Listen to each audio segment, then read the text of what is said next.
Hello friends, welcome to Yadnya investment academy. So new offers का season चल रहा है, छोटा सा सीजन आया है जिसमें रोजरी बायोटेक का आईपीओ था, उसका रिव्यू हम आप लोगों के लिए लेके आए हैं। यस बैंक का जो एफपीओ है उसका भी रिव्यू हमने आप लोगों के लिए प्रेजेंट किया है। Now the third one which is an NFO जो है भारत बॉन्ड ईटीएफ, उसका भी एनालिसिस आप लोगों के सामने हम लेके आने वाले हैं। तो 7 पार्ट्स का ये वीडियो होगा, छोटे छोटे पार्ट्स होंगे, इसी वीडियो में रहेंगे। तो ये क्या क्या होंगे ये पहले आप लोगों को बता देते हैं। पहले पार्ट में हम बताएंगे what is Bharat bond ETF. Second part में हम आपको बताएंगे how exactly this particular ETF works. Third part में होगा इसकी इन्वेस्टमेंट स्ट्रेटेजी क्या है भारत बॉन्ड ईटीएफ की। फोर्थ पार्ट में बताएंगे इसके बेनिफिट्स क्या क्या है अगर आप भारत बॉन्ड ईटीएफ में इन्वेस्टमेंट कर रहे हो तो।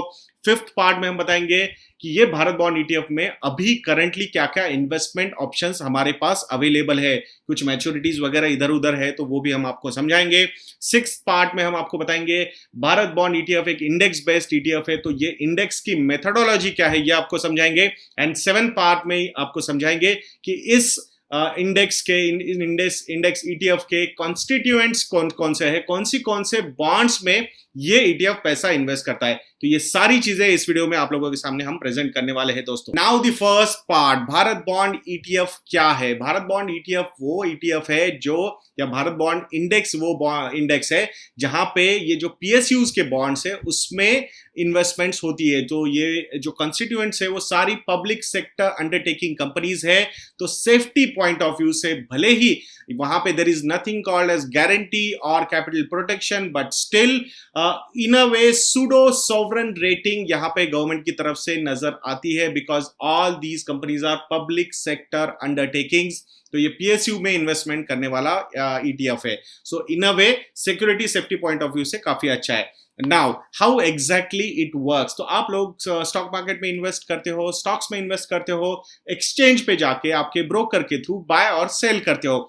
उसी तरीके से ये इंडेक्स का जो ईटीएफ है भारत बॉन्ड ईटीएफ वैसे ही ट्रेड होगा।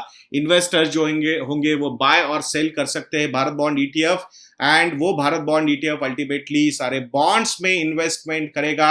सो करंटली एडलविस म्यूचुअल फंड इसको मैनेज कर रहा है, अराउंड 3,000 करोड़ तक का उनका प्लान है। And there is a green shoot also available कि वो 10,000 करोड़ तक भी लेके जा सकते हैं इस पर्टिकुलर इशू को। So in a way I think there is a lot of fear साइकोसिस जो इस बॉन्ड के सब्सक्रिप्शन में हेल्प कर सकता है। बाकी ओवरऑल जो मैच्योरिटी होगी इस बॉन्ड की तब आपको वो पैसे मिल जाएंगे।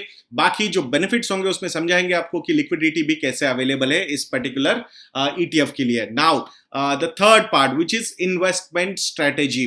सो भारत बॉन्ड ईटीएफ जो है उसके पास फिक्स मैच्योरिटी पीरियड है, तो उसकी मैच्योरिटी जो है वो पहले डिक्लेयर कर देगा। तो हम बताएंगे आने वाले इसमें जो ऑप्शंस आप लोगों के पास अवेलेबल है इन्वेस्टमेंट के, उसमें डिटेल में वो समझाएंगे। So Bharat bond ETF has fixed maturity period.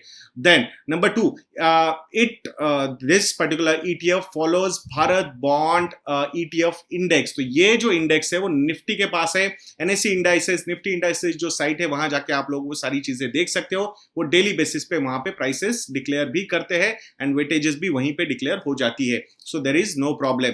Now this particular ETF और fund invest in high quality AAA rated bonds of public sector undertakings, public sector companies। तो in a way safety point of view से काफी अच्छी है।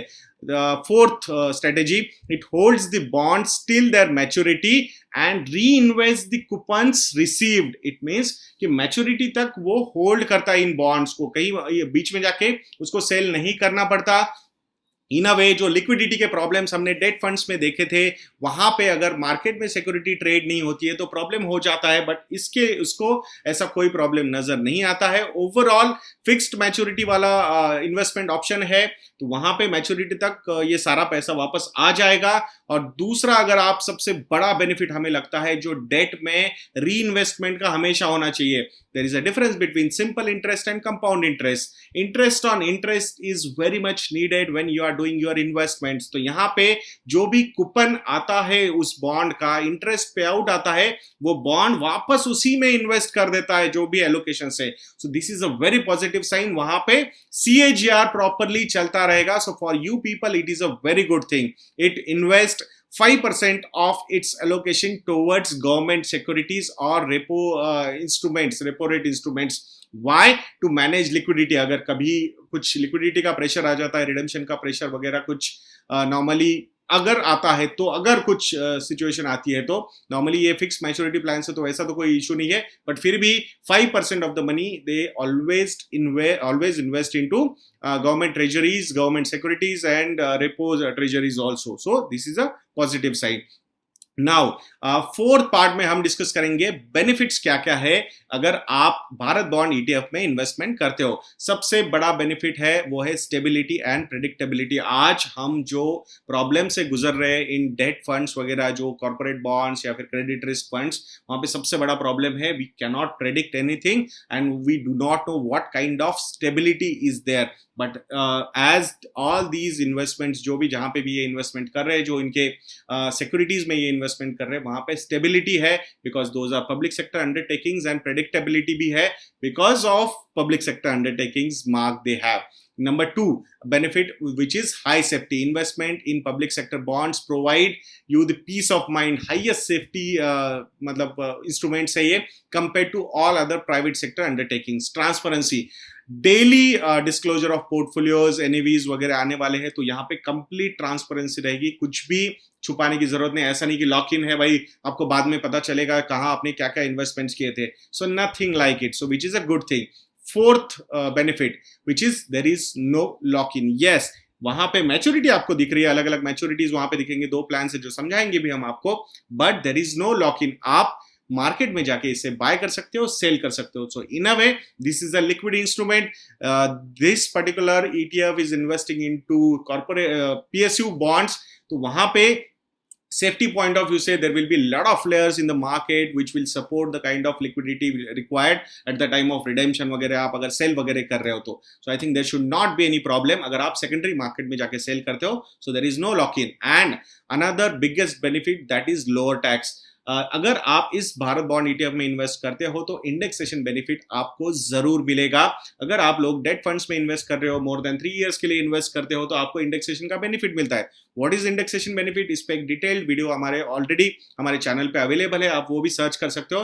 But in short मैं आपको थोड़ा सा बता देता हूँ। अगर आपने 100 रुपए इन्वेस्ट किए, 3 साल बाद 1 से 30 रुपए हो जाते हैं, और उन 3 सालों में अगर इन्फ्लेशन 7% से बढ़ता है, so what you can say कि भाई मेरा cost of acquisition is not 100 rupees, my cost of acquisition is 100। Simple interest के हिसाब से कैलकुलेट करेंगे, 777 for 3 years 121 rupees, maturity 130 rupees की। सो 130 माइनस 121 विच इज 9 रुपीज। उस 9 रुपए पे आप 20% का टैक्स दोगे। अदरवाइज अगर एफडी वगैरह में कर रहे हो तो पूरा का पूरा पैसा आपके इनकम में ऐड हो जाएगा और you will be tax at the highest tax bracket which you are available.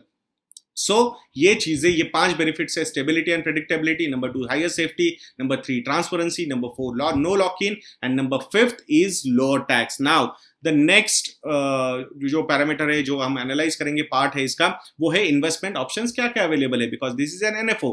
तो यहाँ पे 2 मैच्योरिटीज के फंड्स अवेलेबल है आपके लिए। एक है अप्रैल 2025 की मैच्योरिटी और दूसरा है अप्रैल 2031 की मैच्योरिटी। सो अप्रैल 2025 वाला जो फंड है, जो अभी इंडिकेटिव यील्ड जिसका आ रहा है उस इंडेक्स के यील्ड का, विच इज अराउंड 5.46%।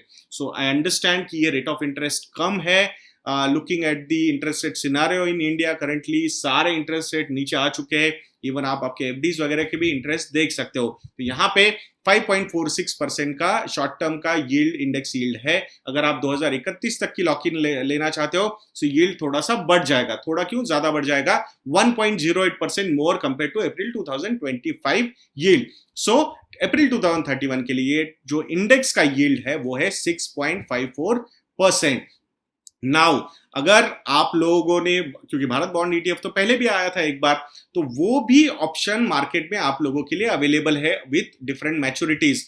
तो जो existing already available ETF market में जो ट्रेड कर रहा है, जो शॉर्ट टर्म का पेपर जो फंड है वो है अप्रैल 2023 के मैच्योरिटी का, जिसका इंटरेस्ट रेट इज 4.92% पोर्टफोलियो जो है उस फंड का। एंड अगर लॉन्गर मैच्योरिटी का आप देखोगे विच इज अप्रैल 2030, तो उसका यील्ड है 6.15% का। तो मुझे ऐसा लगता है अगर आप कंजर्वेटिव इन्वेस्टर हो, लॉन्ग टर्म के लिए पैसा इन्वेस्ट करना चाहते हो, सो दिस अप्रैल 2031 वाला option could be a could be a safe bet for you people looking at the interest rate of 6.54%, that too PSU bonds. So I think अगर आप बहुत ज़्यादा conservative investor हो तो I think you can take a call on this particular thing. Now the next thing is कि ये जो index की मेथोडोलॉजी क्या है, क्योंकि निफ्टी इसको डिक्लेयर करता है बट इसकी मेथोडोलॉजी क्या होनी चाहिए ये हमें पता होना चाहिए.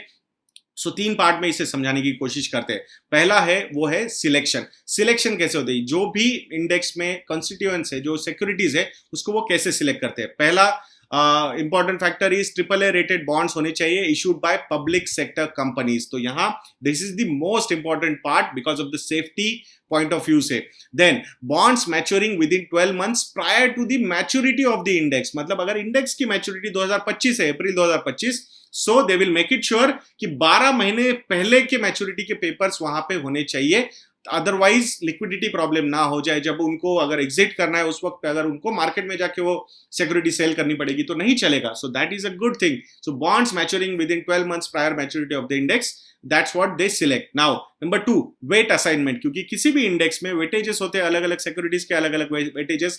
तो यहाँ पे weights are based on total outstanding amount of that particular bond. Higher the outstanding, then higher the weightage of that particular company in that particular index.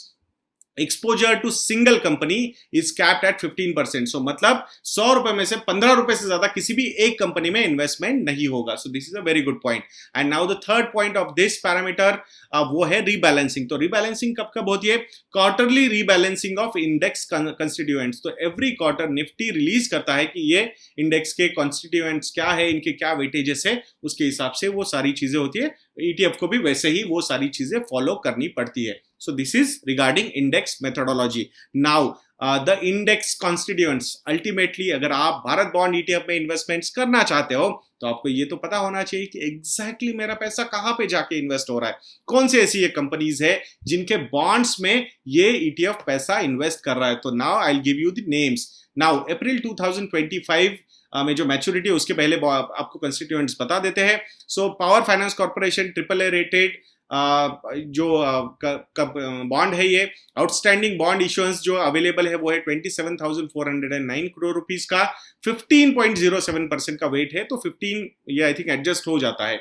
REC another AAA rated bond 15.06% का weightage है. Power grid 14.93%, national housing bank 10.54%, Indian Oil Corporation 8.58%, NABARD 7.99%, Hindustan Petroleum Corporation Limited 7.13%, NHPC 6.01%, Export Import Bank of India 5.04%, Indian Railways Finance Corporation Limited 4.89%, NTPC 3.61%, Nuclear Power Corporation of India 1.14%. तो ऐसे total outstanding bonds जो अभी available है, issuance bond issuance available है, which is around 75,950 crore, 15 crore rupees.